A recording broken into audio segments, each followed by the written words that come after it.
안녕하세요. 부자오빠입니다. 지금 정각 오전 12시가 됐거든요. 그러니까 미국 증시 개장한 지 딱 30분 지난 거죠. 제가 30분 동안 쭉 지켜봤는데 낙폭이 점점 커지고 있습니다.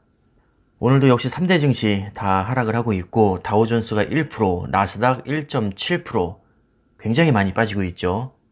그 다음에 S&P 500 1.4%, 역시 오늘도 나스닥 하락폭이 가장 큽니다.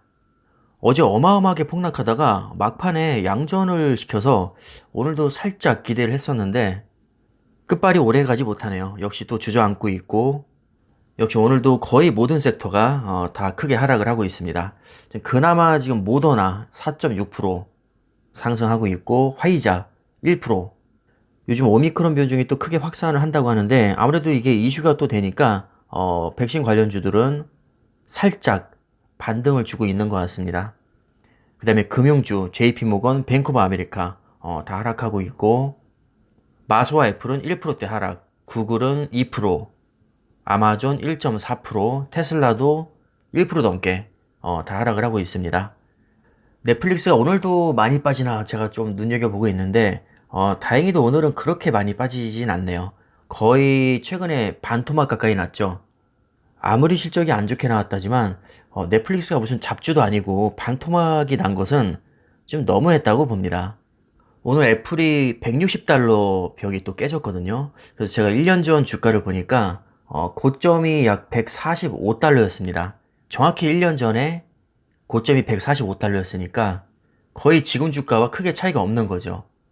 한 10%만 더 빠지면 1년 전 가격과 거의 똑같아집니다. 애플조차도 1년 전 가격에 거의 근접해 있을 정도로 요즘 하락폭이 꽤나 심각하다고 생각이 듭니다. 자, 그 다음에 아마존은 더 심각하거든요. 1년 전 주가가 3,300달러였습니다. 근데 지금 2,800달러죠.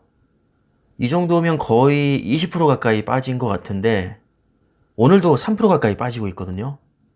문제는 지금이 저점이라는 보장이 전혀 없다는 것이고 심지어 일각에서는 진짜 하락장은 시작도 안 했다, 이런 얘기도 있습니다. 주가가 많이 빠졌다고 해서 너무 성급하게 대량 매수 들어가기에는 좀 부담스러운 구간이라고 생각이 들고요. 제가 봐도 아직 금리 인상이 시작도 안 했기 때문에 추가 하락할 가능성이 충분히 있다고 봅니다. 그래서 너무 무리하게 추가 매수를 하기보다는 그래도 현금을 좀 남겨두고 조금씩 분할 매수를 들어가시는 게 현실적인 대응책이라고 생각이 듭니다.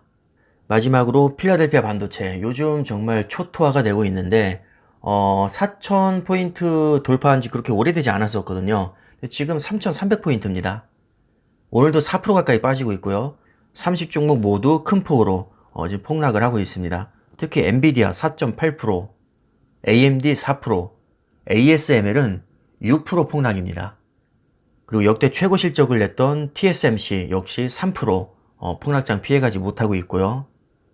요즘 삼성전자와 TSMC 그리고 인텔에서 역대급 대규모 투자가 들어가고 있음에도 불구하고 장비 관련주인 어플라이드 머티리얼즈와 램 리서치 역시 지금 거의 뭐 6%대 크게 폭락을 하고 있습니다. 그러니까 지금 하락장은 엄밀히 말하면 실적이 안 좋아서가 아니라 러시아와 우크라이나의 갈등, 그리고 금리 인상, 테이퍼링, 양적 긴축, 이런 외부적인 요인들이 매우 크게 지금 작용을 하고 있다고 보시면 됩니다. 기업의 가치와는 상관없이 지금 폭락을 하고 있기 때문에 저는 개인적으로 이럴 때 오히려 과감하게 매수를 들어가야 된다고 생각을 합니다. 그래서 오늘도 TQQQ와 SOXL을 역시 10주씩 추가 매수를 이제 들어갔습니다. TQQQ는 52.6달러, SOXL은 39.93달러. 어제에 이어서 오늘도 10주씩 수량을 더 늘렸습니다. 요즘에 제일 많이 빠지는 섹터가 나스닥과 필라델피아 반도체거든요. 그래서 그것을 3배로 추정하는 TQQQ와 SOXL에 요즘 제가 재미가 들려서 이제 추가 매수를 계속하고 있는데 낙폭이 큰 만큼 이 줍는 맛이 쏠쏠합니다. 변동성이 크긴 하지만 기초 지수 자체가 TQQQ 같은 경우는 나스닥 100이고 SOXL은 필라델피아 반도체입니다.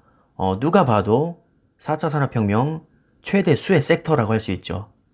결국 길게 보면 무조건 우상향할 수밖에 없는 섹터라고 저는 확신하기 때문에 아무리 3배의 레버리지라도 웬만한 잡지보다 훨씬 안정적이라고 저는 생각을 합니다. 변동폭이 크다고 해서 무조건 불안하다고 생각하진 않거든요. 오히려 변동성이 커도 그 종목에 대한 확신이 있다면 투자할 만한 가치는 충분히 있다고 봅니다. 아무리 변동성이 작아도 야금야금 우하향한다면 그것은 결코 좋은 주식이라고 할 수 없죠. 또 안정적이라고 할 수도 없습니다. 중요한 것은 변동성이 아니라 그 종목 또는 지수의 가치입니다. 즉 미래 가치인 거죠. 요즘 변동성이 너무 커서 제가 편집을 끝내고 업로드 할 때쯤이면 상황이 완전히 바뀌어 있을 것 같기도 한데, 그래도 현재 시점에서 제가 간단하게 시황 정리를 해봤습니다. 가볍게 참고 정도 하시면 좋을 것 같고요. 영상은 이쯤에서 마무리하겠습니다. 감사합니다.